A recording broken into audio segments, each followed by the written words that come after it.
no le digo a nadie que no y después se me juntan las distintas charlas y es un problema porque digo, la paso muy bien con todos lados, pero a veces se me cruzan. Bueno, puede que no sea este el caso. Creo que hay no, si fuera una chica la pasaría muy bien. Creo que hay distintos desafíos, me parece, ¿no? Primero hay que pensar hay que definir si hay un pensamiento sudamericano y si hay un pensamiento latinoamericano. Yo creo que no lo hay en términos de corpus intelectual. Creo que hay pensadores y uno puede pensar no estoy hablando del momento de la emancipación, estoy hablando del momento posterior, fundamentalmente Rodó, Ugarte, Ramos en la Argentina, Haya de la Torre en Perú, Martí, digamos, toda esa serie de intelectuales que a fines del siglo XIX y principios del siglo XX, en concordancia con lo que pasa con los nacionalismos europeos también, el nacionalismo vasco, el nacionalismo español, la generación del 98 español, digo, todo lo que es ese pensamiento de reconocimiento de las nuevas nacionalidades, pero al mismo tiempo de llevar adelante, de ampliar las fronteras, ¿no? Cuando Rodó habla de América y habla de Calibán como Estados Unidos, el personaje de la tragedia de Shakespeare, que es el economicismo que después va a retomar Marechal en los 60, que Marechal lo toma en los 30, pero lo va a retomar en los 60, y que alumbra de alguna manera lo que dice el Papa Francisco en estos tiempos, ¿no? Lo que dice el Papa Francisco es no hay que adorar al Dios del dinero. Está hablando de Calibán, Francisco. Sí, ojo con eso. Claro. Es un pensamiento complicado. Retomar los cubanos también. Claro, es un pensamiento complicado porque es un pensamiento que te retrotrae a la Edad Media, pero que al mismo tiempo te combate al liberalismo consumista americano. Entonces, ahí hay una profundidad americana en ese planteo que está haciendo Francisco I, y lo hace desde lo retrógrado. Marechal habla de lo retrógrado y dice: mi pensamiento es retrógrado porque yo quiero retrotraer a América a antes de que el hombre económico mandara sobre esta tierra. Ahora, esa cuestión retrógrada también tiene mucha modernidad porque discute cara a cara con el liberalismo mercantilista. Ahí hay una rama que se puede entroncar tranquilamente con el pensamiento americano del siglo XIX y del siglo XX, pero también del hoy, ¿no? Después creo que el otro gran corte es la década del 50 y del 60, ¿no? Cuando el latinoamericanismo está más relacionado con el pensamiento marxista, está más relacionado con la Revolución Cubana. No, creo que todavía es un pensamiento moderno. Creo que el nacionalismo de izquierda, o la izquierda nacional, o el indoamericanismo de Santucho, o incluso las teorías de la América Grande del peronismo, son teorías que están dentro de la modernidad, sin duda. Están haciendo apelaciones colectivas, están haciendo grandes relatos y están planteando la construcción de una América Latina unida desde la clave de la liberación más revolución, ¿no? Cosa que el primer americanismo no lo tenía, salvo en Ugarte, pero ese socialismo es un socialismo, si se quiere, más teórico, aun cuando Ugarte es mucho más interesante que Justo y que Palacio, no deja de ser un socialismo relacionado con el liberalismo de Saint-Just, ¿no? Como uno podría decir.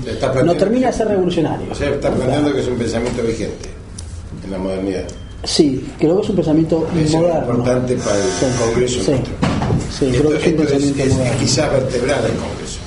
Sí. Si el pensamiento es vigente o no es vigente. Claro. No, bueno, yo creo que el tema es que hay que ver si ese pensamiento existía en términos de cuerpo de pensamiento, de ideas, ¿no? Yo creo que son como dos cosas aisladas, ¿no? Por un lado, el principio del siglo XX y por el otro lado la década de 60. Bueno, eso lleva, uno podría hacer un manual de pensamiento latinoamericano diciendo el pensamiento latinoamericano es esto.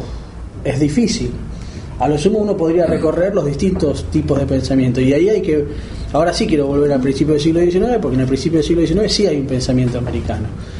¿Por qué? Porque hay un bautismo sobre lo americano, que es ni Bolívar, ni San Martín, ni Belgrano, ni ninguno, ni Artigas hablan de lo nacional en términos pensados como fuera de lo América, ¿no? La emancipación es una emancipación política e ideológica, no es nacional, no es una independencia nacional, es quizás una guerra ideológica y entre monárquicos o realistas y republicanos, o entre monárquicos y liberales. Eso también hay que tenerlo en cuenta. Hay que tenerlo en cuenta porque el pensamiento americano es un pensamiento liberal en sus inicios. No se puede hacer un pensamiento nacional y latinoamericano haciéndonos los estúpidos con el liberalismo de Mariano Moreno, con el liberalismo de Castelli, con el liberalismo de Bolívar, con las relaciones entre Bolívar y Canning, con el liberalismo belgraniano y el liberalismo de San Martín. Porque ¿cómo hacemos para fundar un pensamiento nacional no liberal cuando los padres fundadores son liberales? Claro. Entonces allí hay una construcción extraña, y yo creo que Perón entiende bien. Yo creo que Perón entiende ese liberalismo, ese nacionalismo liberal, o ese liberalismo nacional. Americanismo liberal. Sí. Creo que ahí hay una... Sí, Perón es iluminista. Perón es iluminista. Sí, sin duda. Eso no lo descartaba, yo lo daba por sentado eso. Lo que pasa es que también dentro del liberalismo hay una discusión fuerte. No es lo mismo Belgrano, no es lo mismo el liberalismo de Belgrano que el liberalismo de Rivadaviano. Claro. Porque aunque parezca mentira, el liberalismo de Belgrano es proteccionista, el de Rivadavia no. Entonces es en esos detalles donde se encuentra a Dios, como dicen, ¿no? No es lo mismo Belgrano que Rivadavia, aun cuando Belgrano sea más sonso que Rivadavia, ¿no? Belgrano es más sonso políticamente. Y San Martín es lo mismo que Carlos de Alvear. San Martín es lo mismo que Carlos de Alvear, claro. Por eso digo. Entonces, ¿cómo se va construyendo esa cadena de pensamiento latinoamericano, si es que existe, ¿no? ¿Cuál es la relación entre Belgrano y Bolívar y Rodó y Ugarte? ¿Hay relación ahí o hay una fractura, que no hay continuidad? ¿Cuál es la continuidad de la línea del liberalismo americano del principio del siglo XIX?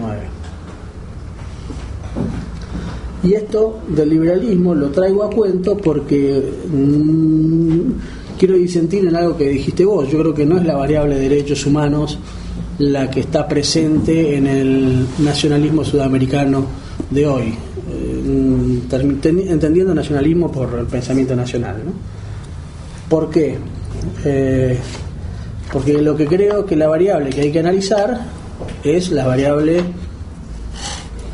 variable más ligada a lo que es la democracia liberal, y que el pensamiento nacional no tenía una matriz ligada a lo que era la democracia liberal. Es más, la discusión de fondo era si había que tener una democracia formal o una democracia real. Muchos de ustedes que tienen más de 60, muchos de ustedes que tengan más de 60 años van a saber que la variable democrática no servía como apelación al llamado a construcción política. Aun cuando era la democracia real, aun cuando el peronismo era la democracia real, aun cuando la izquierda apelaba a la democracia real, en términos ideológicos la variable de la democracia formal era partidocrática y liberal. Partidocrática, electoralista. Incluso al nacionalismo del principio del siglo le pasó lo mismo. Cuando uno analiza el nacionalismo más conservador, Lugones o los hermanos Irasusta, Carulla, en realidad no están pensando están pensando en contra de la democracia liberal, ¿no? Ahí hay una contradicción. El pensamiento nacional que apela a la construcción de Mayo no retoma el liberalismo como emblema. Bueno, en algún punto Cristina, más que Néstor, hacen una apelación a lo liberal, hacen una apelación a lo individual, a los derechos individuales. Lamento informarles, la ley el 49 también. Sí, también por eso. Perón también hace apelaciones individuales y liberales. Sí, la ampliación de derechos. La ampliación de derechos es una ampliación. Es una ampliación dentro del marco que vos estás describiendo. Ahora, también es verdad de que la democracia liberal hoy está siendo puesta en discusión por el otro sector, justamente por el neoliberalismo en su crisis. Claro, y que lo que pasa es que la trampa discursiva siempre fue esa. Que quienes apelaban a la democracia liberal eran, o al menos en la Argentina, fueron los que quebraron siempre el orden institucional. Claro, sí, desde el golpe de Dorrego en adelante, siempre fue el mismo sector el que quebró el orden institucional en nombre de la democracia. Y entonces ahí hay una trampa en la cual de alguna manera caímos. Sí, estoy pensando en voz alta. No sé si la vamos a notar de expositora o de agitadora. Las dos cosas, ¿no? El Papa dijo que había que hacer ruido. Hernán, no tenemos moderadores, tenemos agitadores. Está bien. También son agitadores. No, así que por ahí te toca también una cosa que por ahí yo me perdí. Pero bueno, también los que tenemos menos de 60 sabemos que las democracias formales no te garantizan derechos. No, pero es una variable que no estaba planteada en el pensamiento nacional en los 60, en los 70, justamente por esto. Claro. Esto que vos planteás. Por fuera ya de la no, pero esto que vos planteás, tu pensamiento, el pensamiento que vos decís recién, es un pensamiento que no tiene como clave la democracia liberal. Dice, bueno, la democracia formal en realidad no te garantiza derechos. No te garantiza derechos, pero tenés que pensarla como parte de un camino táctico o estratégico para la ampliación de derechos. Porque lo unidireccional, lo monosilábico, lo verticalista tampoco te garantiza tampoco te garantiza por sí mismo la inclusión de derechos o el beneficio de mayores derechos. O sea, y te lleva a un riesgo. Te lleva al riesgo de convertirte a vos mismo en un sujeto predemocrático. Y esto pasó en los 70 en muchas de las organizaciones revolucionarias, que por despreciar las lógicas, por despreciar las lógicas democráticas, terminás encerrado en una lógica que es autoritaria. Y que toda lógica autoritaria es por definición antipopular, porque no genera apertura de derechos. Y además hay una trampa, que la trampa es la siguiente, para mí. La mayor cantidad de recursos económicos, financieros, políticos, comunicacionales y militares están en manos de los grupos concentrados de poder. Si vos legitimás la violencia como herramienta de transformación política, automáticamente estás legitimando el derecho al otro a que te extermine. Y como el poder lo tiene el otro, como el poder lo tiene la minoría, los que resultamos exterminados siempre somos los que estamos por la mayoría democrática. Entonces eso también me parece complicado a la hora de construir complejos simbólicos también, no solamente de reflexión, ¿no? Bueno, la revolución, una discusión que no tiene en cuenta la correlación de fuerza. Claro, si yo puedo matar al otro, el otro puede matarme a mí. La diferencia es que si yo soy un pigmeo y el otro es Goliat, a lo sumo que tenga una onda muy poderosa, Goliat siempre te va a terminar cagando a palos. Esto no lo pongas como cagando a palos. En vez de cagando a palos, pongan defecando a palos. Sí, claro. Y eso fue el fracaso de la confrontación armada en la Argentina. Claro. Eso jugaban en el campo del enemigo. Sí, es cierto, claro, es complejo. Pero lo que pasa es que es complejo porque hoy es muy difícil quitarse ese pensamiento de la cabeza. Claro. ¿Por qué es muy difícil quitarse ese pensamiento de la cabeza? ¿Quién de nosotros no cree que en 10 años la derecha va a utilizar la violencia para contrarrestar el modelo nacional y popular, si el modelo nacional y popular sigue profundizándose. En un mes. Es un temor. ¿No? En un mes o 10 años, no importa. Claro. Ahora, una vez que te quebraron el sistema democrático, ¿cómo salís vos de la lógica de la confrontación violenta? Es muy difícil. No, si es la casa de brujas eso. No, pero es muy difícil. Te tiran tres en el cuerpo de 3 compañeros en Callao y Corrientes y todos vas a quemar. Hay que defenderse. Claro. Bueno, esos son los momentos de repliegue del pueblo que hay que entenderlo. El pueblo también se repliega. No, pero lo que pasa es que muchos van a decir, bueno, no, para defender el modelo nacional popular hay que ir a devolver la violencia. Exactamente. No, y quiero además decir una cosa. Ahí perdiste. Fuiste al campo del enemigo. Fuiste al campo del enemigo. Una característica. Ahora, si te quedás de este lado, perdón, si te quedás de este lado, la verdad es que te sentís un cobarde. Exactamente. Ese era el problema de los en los 70 de los que tenemos más de 60. Por eso. No, pero si le haces una huelga de hambre todos los días, como hacemos. Hay una diferencia. Hay una diferencia que es la conducción femenina. La conducción femenina. Claro. La lógica del poder femenino es diferente a la lógica del poder masculino. Bueno, puede ser más lejos del Callao y Corrientes, no necesariamente. No, pero es interesante pensar el pensamiento nacional en clave femenino también. Sí.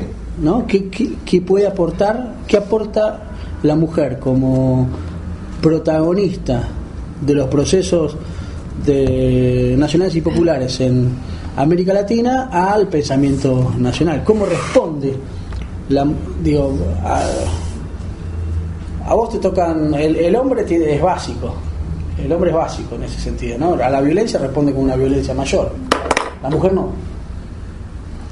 Bueno, de hecho, la madre en Plaza de Mayo es una respuesta extraña. Bueno, ¿cómo se engarza esa lógica femenina en la construcción de poder? Sí, que era lo que al final no te dije el otro día, pero que esa era la síntesis de tu generación. No te la terminé. ¿Quieren un ejemplo básico de confrontación femenina? Sí. La presidenta Cristina Fernández de Kirchner y Hugo Moyano. Claro. La presidenta Cristina Fernández de Kirchner y Hugo Moyano. Claro. La indiferencia pública es el arma que terminó convirtiendo a Hugo Moyano del emblema del luchador de los 90 a el hombre que va a perder la provincia de Buenos Aires con De Narváez. Y eso es una lógica femenina, una construcción femenina del poder. ¿Qué hubiera hecho Néstor Kirchner con esto? ¿Qué hubiera hecho Néstor Kirchner con esto? Lo hubiera recontracagado a puteada. Lo hubiera acribillado. Sí. Lo hubiese fusilado verbalmente, ¿sí? Sí. Y al hacer, ¿no? Masculino. Claro. Siempre hacer. Sí. Es la lógica del héroe hacedor. ¿Entiendes? Bueno, también es un poco, me parece que es usar un poco más la racionalidad y no la fuerza, porque sabemos que no la tenemos, ¿no? Que la batalla no se libre en este momento. Sí, yo creo que hay que analizar. Sostenida en el tiempo. Sí, no sé si es racional.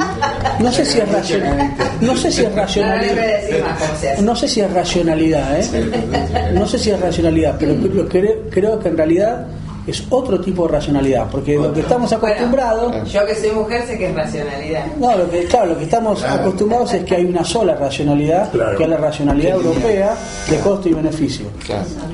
Y hay otra. Cuando la presidenta hace unos meses habló de racionalidad espiritual, que nadie le dio pelota y pasó inadvertido y nadie escribió sobre eso. Yo hice apenas un párrafo en Tiempo Argentino y lo dijo en marzo, abril, en la Plaza de Mayo. Esa lógica de racionalidad espiritual es una racionalidad diferente a la de costo y beneficio.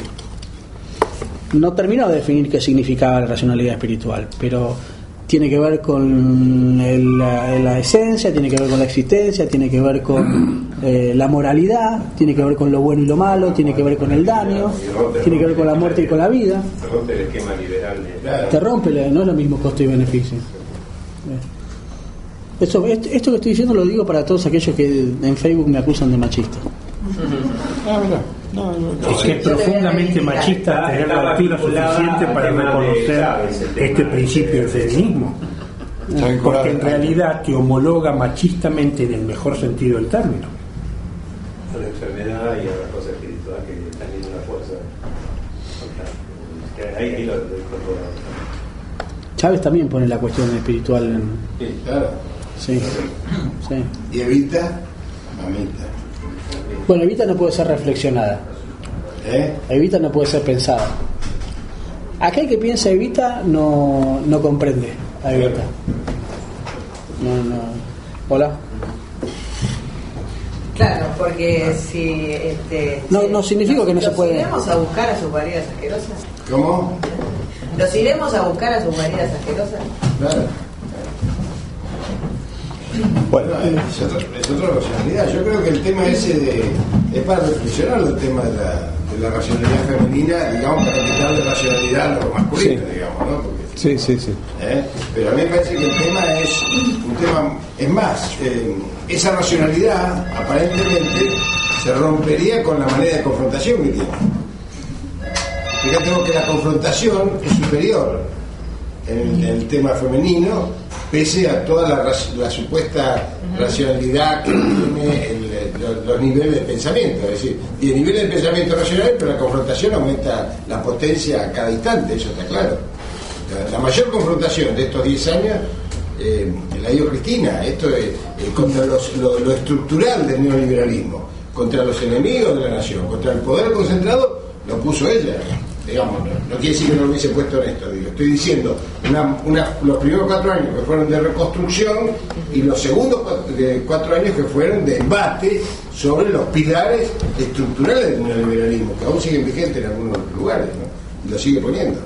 Yo cuando veo el discurso de Cristina realmente me emociono, porque veo, la puta, está poniendo todo.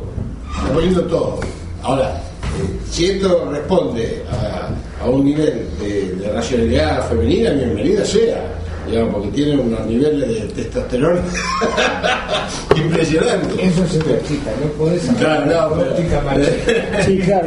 Lo que digo la es mujer valiente tiene que tener huevos. Claro. Che, sigamos, dejémoslo terminar, después intervenimos. Dale. Lo que pasa es que a Hernán le gusta el debate. Sí, me gusta más el debate que la exposición. Estoy podrido en mi propia enunciación, porque cuando uno enuncia no está escuchando al otro y no me enriquezco yo. Entonces, cuando me escucha la gente, yo siento que me empobrezco. Y si en vez de mate tuviésemos vino, ni te cuento. No, yo por las dudas voy anotando todo. Hasta que dijiste diciendo con vos, anoté todo. Después Ahí apagaba el grabador. Después creo que hay, en cuanto al pensamiento latinoamericano, creo que hay que... En esto voy a ser jodido. Digo, creo que hay que saber que Brasil es el imperio regional, que lo fue en el siglo XVIII, lo fue en el siglo XIX, lo fue en el siglo XX y va a ser en el siglo XXI, y que la hegemonía, la burguesía paulista busca su hegemonía sobre el continente sudamericano. Por eso a mí me parecía tan importante la unidad entre Néstor Kirchner y Hugo Chávez, porque el eje Caracas-Buenos Aires de alguna manera lograba equilibrar esa hegemonía de la burguesía paulista. Entonces, nosotros nos enamoramos de la unidad latinoamericana, pero Itamaraty siempre está haciendo daño ahí donde puede. Tiene un pensamiento imperial. Tiene un pensamiento imperial, claro, lo tuvo siempre. Entonces, creo que eso también hay que pensarlo como estrategia propia, a no ser que renunciemos a la hegemonía de la burguesía hispana argentina o hispano-italiana, argentina o venezolana o colombiana o peruana o boliviana, y nos atemos de mano a la decisión de la hegemonía lusitana. Marrana, como diría algún nazi trasnochado.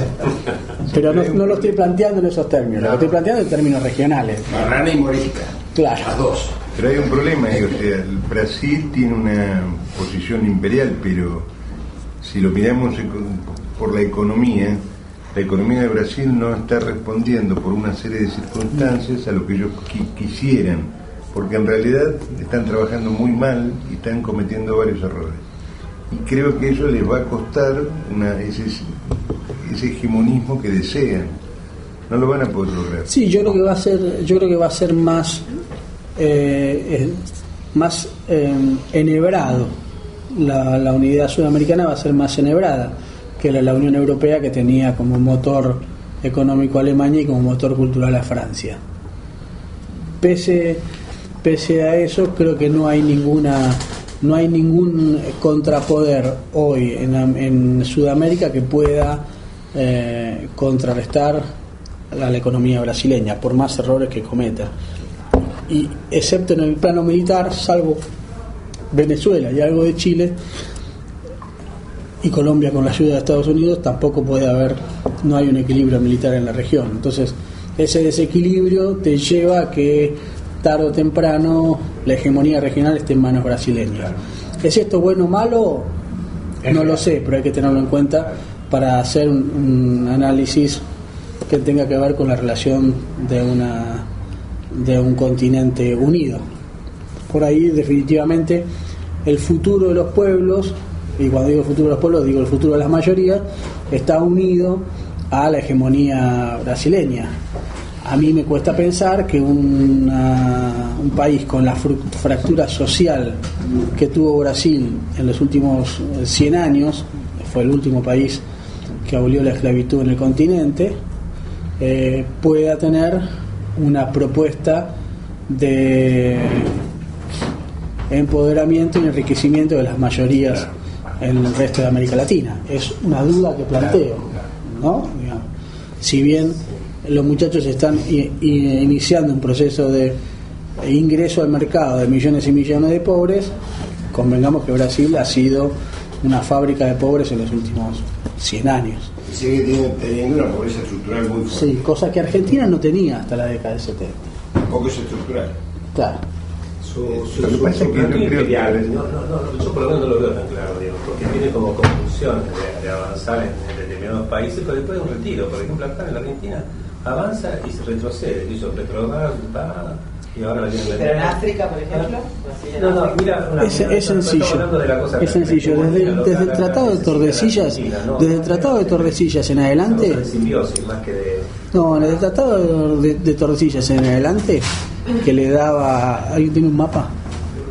No, de América Latina. No, por acá, bueno, no. Tenemos de Argentina, Desde el Tratado de Tordesillas en adelante, lo único que hizo Brasil fue comer territorio. Y lo único que hizo la América hispana es perder territorio. Eso es concepción imperial. Y es cierto lo que vos decís. Hay desde la llegada de Lula al poder, hay una lógica por inteligencia de Lula, quizás por racionalidad espiritual por parte de Lula, un ida y vuelta constante y un avance y retroceso constante. Pero las elecciones próximas las puede perder el PT, y la concepción hegemónica de Brasil va a seguir presente en el continente. ¿Eso impide la unidad latinoamericana? Y no. A veces hay que decir. Una cosa lo hegemónico y otra cosa lo imperial. Me parece que todavía habría que hacer una diferenciación. Sí, es posible. Es posible. Fue imperial en el siglo XIX y es posible que sea hegemónico ahora. Pero inclusive los filósofos brasileños planteaban la división del trabajo, dándole a la Argentina un rol de industria liviana. Sí, también. De ensamble. Industria de ensamble. Hay un pensamiento de una imprescindibilidad de contar con Argentina. Eso sin duda. Eso es una cosa. Sí, pero ojo, Gran Bretaña tenía imprescindibilidad con la Argentina en todo el siglo XIX y con todas sus colonias. Ojo con la imprescindibilidad. La imprescindibilidad, uno puede tener imprescindibilidad del esclavo también. Exactamente. Hay que ver qué tipo de imprescindibilidad como socio se construye. O como socio estratégico, que es la diferencia. Sí. Todo un subsidiario de su economía. Por eso, digo. ¿Para qué digo esto? Para no pensar en la unidad, para pensar una unidad hispanoamericana pensando a Brasil afuera, no, pero tampoco para ser ingenuos a la hora de creer que la unidad latinoamericana no tiene costos para los distintos países de Latinoamérica. Disculpame, sí. Lo que estás diciendo coincido, pero no creo que es el único movimiento que está sucediendo, porque esa fagocitosis que hace Brasil, si decimos que Brasil es del complejo paulista, al resto de América también lo ha hecho internamente dentro del propio Brasil, sí, tratando de sostener una hegemonía territorial dentro del segmento paulista. Ahora, eso produjo también anticuerpos dentro de la misma Brasil, que creo que serían parte de lo que tendríamos que generar algún tipo de alianza, más que con el complejo paulista, en un entendimiento de cómo sería esto en una relación de mayor paridad y no de subordinación. Sí, sí, no, pero claro, es muy el tema, otra vez, Dios está en los detalles. Digo, la hegemonía. Digo, hablamos de Brasil, no necesariamente puede ser de San Pablo, claro, no, por eso, pero es el actor más fuerte, absolutamente, sin duda. Ahora, cuando Buenos Aires construyó su hegemonía, la hegemonía de Buenos Aires se podría haber construido de distintas maneras, se construyó de determinada manera. Bueno, la discusión está en de qué manera se construye la hegemonía brasileña. Hay que ver en términos de actores mundiales quién estaba atrás y que convenía que se construyese de esa manera. De la misma manera uno podría hablar de la hegemonía paulista. O sea, ¿qué responde, digamos, a qué otros intereses globales, para ponerle un punto, para transformar, digamos, una regionalización con un perfil determinado? Acá, de alguna manera, creo que lo que estamos planteando, y me parece muy bien lo que estás diciendo, es que estamos yendo a una regionalización. El tema es qué perfil va a tener. Sí, discutir el perfil, discutir los detalles, discutir la letra chica del contrato. Absolutamente. Sí, pero a mí me cuesta, por ejemplo, vincular el grito de Ipiranga con Artigas o con José Martín, de alguna manera. Son procesos de independencia diferentes, distintos. El grito es casi un grito imperial, digamos. En independencia, pero manteniendo, digamos, a mí me gusta leer el pensamiento de 1810, ¿no? Cuando uno piensa el plan revolucionario de operaciones, que todos lo debemos haber leído, el de Mariano Moreno, hay que leer el último capítulo y dice algo muy interesante. Moreno dice: hay que ganarse el amor de Gran Bretaña, porque quien se gane el amor de Gran Bretaña va a ser el dueño del continente. Por eso nosotros tenemos que entregarle la isla Martín García a Gran Bretaña para que haga una ciudad propia ahí. Porque si Brasil gana el favor de Gran Bretaña, Brasil va a ser la potencia, el país más grande de Latinoamérica. Y el matrimonio lo hizo Brasil. El matrimonio lo hizo Brasil. La embajada inglesa, el consulado inglés estaba en Río de Janeiro, no estaba en Buenos Aires. Sí, pero por la Europa de ellos. Ahora, yo pienso es interesante porque esa discusión de 1810 es la misma te abrió el panorama de estos 200 años. Uno se queda con el plan revolucionario de operaciones, con la violencia, con la redistribución del ingreso, pero hay que leer el último capítulo, porque el último capítulo lo que dice tiene una mirada geopolítica que no es equivocada. Ganó Brasil. Está bien que nos vamos a quejar, ya ganaron. Claro. Pero tengamos en cuenta que ganaron. No. Y después entraron en contradicción con los mismos ingleses, porque cuando Inglaterra le exige la abolición de la esclavitud, Brasil se niega fundamentalmente porque era la ventaja comparativa que tenían con la industria. El último que abolió la esclavitud fue Brasil. Claro, pero los ingleses le hundían los barcos de esclavos para que no llegasen a las costas inglesas, pese a ser aliados estratégicos con Brasil. O sea que todo esto es un marco complejo que da lo que yo quería plantear es que también es verdad que el regionalismo, yo no sé si no habrá que incorporar al análisis el día de mañana el tema de Centroamérica y México, porque México algún día tiene que despertar.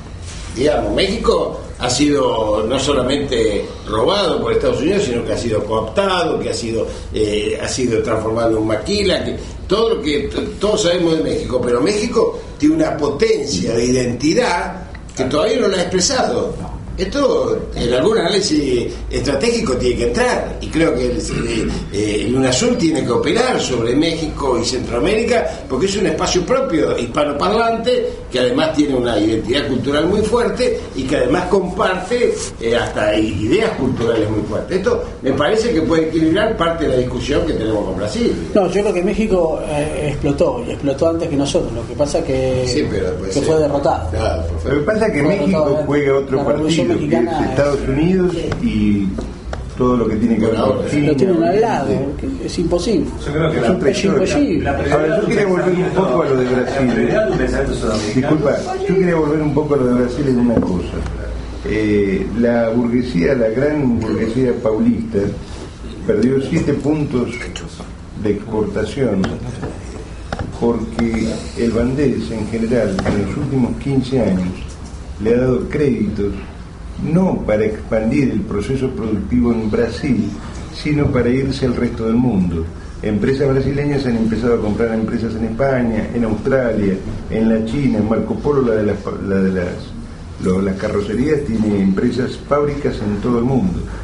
Yo creo que ahí se debilitaron un poco. Perdieron 7 puntos de exportación y perdieron aparte su mercado a manos de China. China hoy los ha reemplazado en un montón de rubros. Incluso si nosotros no fuéramos tan inteligentes de que lo estamos frenando, los chinos nos invadirían y los brasileños no venderían nada. Yo creo que no es tan... Además hay otro problema. Hay, no sé, creo que son 20 o 30 bases norteamericanas que están apuntando de una u otra manera a Brasil. Brasil no logró durante todo el periodo de Lula llegar a un acuerdo para comprar 36 casas de combate. Estaban entre los rusos, los suecos, los norteamericanos y nunca se pusieron de acuerdo. ¿Eso qué significa? Que para mí hay como una división adentro del sistema brasileño de poder y no sé si la tienen tan clara. Su hegemonismo es débil, no tiene la fuerza que tendría que tener, porque se han expandido al mundo sin afirmarse totalmente adentro de Brasil. Bueno, yo les propongo que dejemos que termine Hernán su hipótesis y entonces sí, ya largamos, hoy es viernes, así que podemos seguir hasta las 11 de la noche. Yo me tengo que ir en un ratito, listo. Por eso, dejamos que termines vos tu hipótesis. Digo, yo creo que hay que pensar y reflexionar en estos términos también, en no creer que elaborar un pensamiento sudamericano es una construcción romántica, sino que también es una construcción de intereses, ¿no? Y que es una construcción de burguesías localistas que van a competir constantemente en una lógica de integración y desintegración, y que cuando les convenga van a ser como Uruguay, que negocia con el ALCA un mes hasta terminar cerrando con el Mercosur, y cuando el Mercosur le aprieta el cinturón a Uruguay va a volver a agitar el fantasma del ALCA como pasó en el 2003-2004. En ese sentido creo que hay y que a veces los jugadores pueden ser los mismos. Digo, Tabaré Vázquez jugó a la integración y jugó a la desintegración. Claro. Digo, y en ese sentido y hay que pensar también qué ocurre con las derrotas políticas. ¿Qué pasa si en el 2015 el presidente no pertenece al Frente para la Victoria o no pertenece al peronismo? Claro.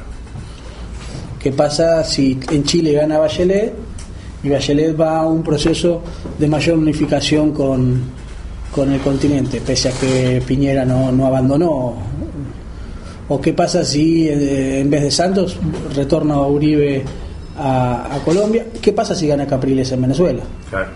Digo, el proceso de regionalismo de alguna manera va a ser imparable a la larga o al más temprano que tarde, pero no va a tener el mismo ritmo. Y creo que esos son los desafíos, es pensar eso, es pensarlo en términos culturales. Hay que pensar la construcción de una cultura y sobre todo de una historia conjunta, que la hay. Yo estuve en Bolivia hace 2 meses y dialogamos en la vicepresidencia de Bolivia con Rodríguez Ostria, un historiador trotskista de Cochabamba, y discutíamos en los mismos términos. No solamente pensábamos lo mismo respecto de la guerra del Alto Perú, sino también en la construcción, no en la construcción, sino en la emergencia de movimientos populares similares. El movimiento nacional revolucionario de los mineros en el 52 se parece a la apertura democrática y social y política del peronismo. Bueno, ¿qué pasa con esos momentos, esas edades en los países en los cuales parece que nos pusiéramos de acuerdo? Democracia vigilada, dictaduras militares, movimientos nacionales y populares después en el siglo XXI. Bueno, ¿qué pasa con esas oleadas históricas parecidas? Bueno, ahí se puede reconstruir una historia común, con particularidades, pero hay una historia común para reconstruir. Y esa historia común también es trabajo de los intelectuales y de los historiadores para ir pensando operaciones culturales, obviamente, operaciones culturales. La nación es una operación cultural, claro. Que la frontera norte con Güemes como guardián de esa frontera es una mentira, es una operación cultural solamente para que exista la salteñidad y que exista la argentinidad, y creo que en realidad esas operaciones culturales muchas veces se hacen adrede, otras veces se hacen con inocencia, pero yo creo que hay que ser consciente de esas propias operaciones culturales. Y cada bloque hegemónico tiene una operación cultural propia. El bloque hegemónico de la unidad continental va a tener que tener su propia operación cultural de unidad. De hecho, la tiene. Lo que pasa es que no está aceitada, lo que pasa es que no está construida, lo que pasa es que no está sistematizada y sobre todo no está comunicada, claro. ¿No? Lo que están pensando en este momento historiadores en Venezuela no está siendo compartido por lo que piensan los historiadores acá. Hernán, una pregunta sobre nuestra relación con Brasil. Primero te agradezco porque has puesto el centro en un conflicto que nos cuesta pensar. Esa es mi sensación. Brasil ha mandado algunos mensajes respecto a la defensa regional. Está entrenando sus infantes en Vietnam, planteándose la hipótesis de una invasión norteamericana. Está diciendo: yo voy a custodiar mi zona atlántica, voy a desarrollar el más alto nivel de defensa. En mi fantasía utópica sería ideal que Brasil establezca algún tipo de alianza estratégica con nosotras en lo militar para decir, bueno, vamos a ocuparnos de todo el Atlántico, que linda arriba en Brasil hasta que nosotros estamos abajo. ¿Existe alguna hipótesis de trabajo entre las Fuerzas Armadas de ellos y la nuestra para que nos den una mano en la protección del Atlántico Sur, o es demasiado ingenuo pensarlo? No lo sé, no tengo la información y no querría mentirte. Lo que sí sé es que la hipótesis de conflicto militar con Brasil está abandonada hace muchísimos años y está bien que así sea. Y en términos dialécticos, si Brasil se va a pelear con Estados Unidos, nosotros vamos a estar con Brasil en términos ideológicos. Hay que ver cuál es el gobierno que nos toca. Pero perdón, cuando yo planteé que no pudieron comprar esos 36 casas que pensaban comprar, sí. ¿Qué quiere decir? Que no pueden defender nada de Brasil. Ojo, es un problema grave que tienen los tipos. No se pusieron de acuerdo sobre algo que en defensa era importante para ellos. Y además hay otro aspecto más. La Argentina, me dijeron el otro día, que tiene que ver con lo que el caballero plantea, no está custodiando bien los mares argentinos con respecto a la pesca. Se nos están metiendo, eso es histórico, eso es hace de una forma 50 años que ocurre eso. No tenemos suficientes fragatas ni suficientes lanchas para poder defender el tema de pesca. No, pero hace 50 años que es así. Eso es una realidad. De hecho había un plan y ahí había un movimiento que ahora no me acuerdo cómo se llama. Plan Naval Hipólito Buchar. Sí. Exactamente. Sí. ¿No? Que le había llevado al presidente. Sí. Y me acuerdo que el año pasado estaban como entusiasmados. Igual si Estados Unidos planea una invasión al continente, olvídate, ¿no? Claro. Eso hay que tenerlo claro. El día que Estados Unidos quiera invadir el continente, avisen, ¿no? Cerramos la persiana, porque no hay posibilidad de discutir en tecnología militar con Estados Unidos. Tiramos una tengana que se suspenda. Claro. Eso. Ojo. Nosotros tenemos la policía bonaerense. Pero todavía está acá, hay que mandárselo allá para que lo... Pero es un dato menor. Ya que has tocado un tema tabú, te planteo otro tema. Pero yo la verdad no me imagino a Estados Unidos desatando en el corto plazo una conflagración militar. No me lo imagino. Has tocado un tema tabú, para mí tabú. No me lo imagino, lo que no significa que no se dé, pero no me lo imagino. Otro tema difícil de tratar para nosotros, que está planteando la presidenta en más alto nivel internacional, es el acuerdo con Irán. No sé de ese tema. No sé de ese tema y no tengo. ¿El acuerdo con Irán? No tengo problema en decir que cuando no sé algo no lo sé. Te hago una pregunta. Y además no me meto en ese tema porque no entiendo. Me da miedo decir boludeces. Está bien. Entonces directamente no me meto. Hay tanto interés cruzado ahí que... Ahora, hay otro problema más. Los brasileños tienen el famoso presal, que es el petróleo en el mar. El problema es que lo tienen entre 2.500 y 3.500 metros de profundidad. Necesitan 200 plataformas marinas, que hay que fabricarlas y tardan no menos de 3 a 7 años de producción. Y además tienen que juntar mango a mango 500.000 millones de dólares. Por eso están vendiendo filiales que no les interesan. La filial de Argentina no es como dice Clarín y La Nación, que la venden porque hay problemas acá. La venden porque están juntando plata para lo otro. Y el otro problema que tienen es que nosotros estamos mejor posicionados porque Vaca Muerta y los monos en el Chaco y los molles en Mendoza, que son las 3 grandes fuentes de hidrocarburos, son infinitamente mucho más baratas. Nosotros con mucha mala suerte ponemos 70.000 millones de dólares, que no digo que no sea plata, pero frente a los 500.000 no es joda eso. En la década de 60 la industria argentina era más poderosa que la industria brasileña. En 40 años Brasil nos pasó por encima. Sí, seguro. Lo que no significa que dentro de 40 años Argentina no pase por encima de Brasil. Pero para eso hay que tener un proyecto estructurado. Y yo no creo que yo personalmente no creo que Argentina tenga la capacidad para generar un proyecto nacional estructurado. Y no creo que no lo tenga, la única razón por la cual Argentina podría tener un proyecto nacional estructurado a mediano y largo plazo es hacer una monarquía nacional y popular. Porque tenemos la peor burguesía del cono sur. No sé si la peor. O una de las peores. Una de las peores. Entonces, sin una burguesía nacional, que es el unicornio azul de Argentina, que pueda construir un proyecto de mediano a largo plazo, Argentina se va a caer en los próximos 6 años cuando termine ganando Mauricio Macri, tarde o temprano, porque el Metrobús funcionó y Cristina le da de comer a los negros pobres.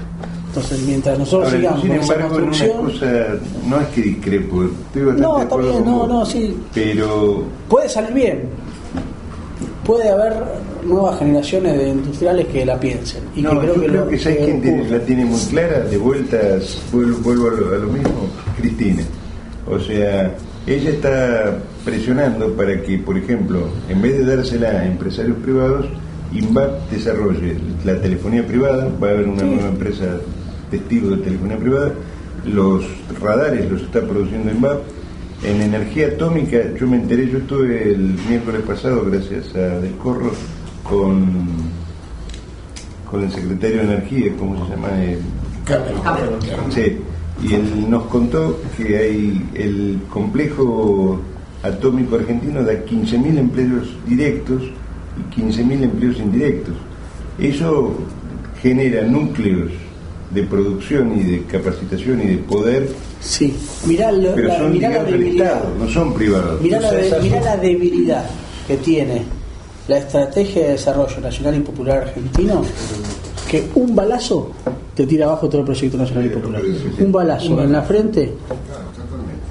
Entonces, digo, hay que saber que tenemos una fragilidad muy importante. ¿Tu sensación es que la burguesía nacional volvió a no acompañar estos 10 años? Es que no hay el problema es que no la hay. Puedo aportar una cosa. Y la verdad, verlo a Mendiguren con Massa, más allá de que de Mendiguren no es santo de mi devoción, y me parece que es desde hace 10 años que está haciendo negocio propio. Pero más allá de eso, digo, no creo. Y él es el más lúcido de todos. Claro. Porque si hablas con los demás te mete miedo. El hombre más lúcido, lo único que quiso, las peleas que dio, las dio también para enriquecerse a sí mismo. Le robaron el alfil. Estamos complicados. No es que nos robaron el alfil prefirió ir con Massa. Estamos complicados. Cuando vino Walter Formento, que justamente una de las cosas que planteó como mayor dificultad es que no estaban los cuadros de la burguesía nacional que se necesitaban para llevar a cabo adelante el proyecto nacional y popular industrialista. Pero él me parece que hizo una definición que a mí me parece que es muy útil y muy interesante, que es pensar a Cristina como el CEO de la Argentina, ¿no? Que es la que lleva a cabo, ¿no? El proyecto industrial. Es que no lo podés pensar de otra manera, ¿sabes por qué? Porque lo que está haciendo Cristina es que el Estado cumple ese rol de esa burguesía que no está. O sea, pero esto... Muchachos, sí, me voy porque me tengo que ir. Lean el Plan Revolucionario de Operaciones, artículo 6, inciso no sé cuánto. El Estado tiene que hacerse de 300 millones de pesos fuertes para invertir en minería, industria y agricultura. La discusión es esa. ¿Es Moreno? ¿Es Roca? ¿Es Perón? ¿Es Cristina? Guillermo Moreno.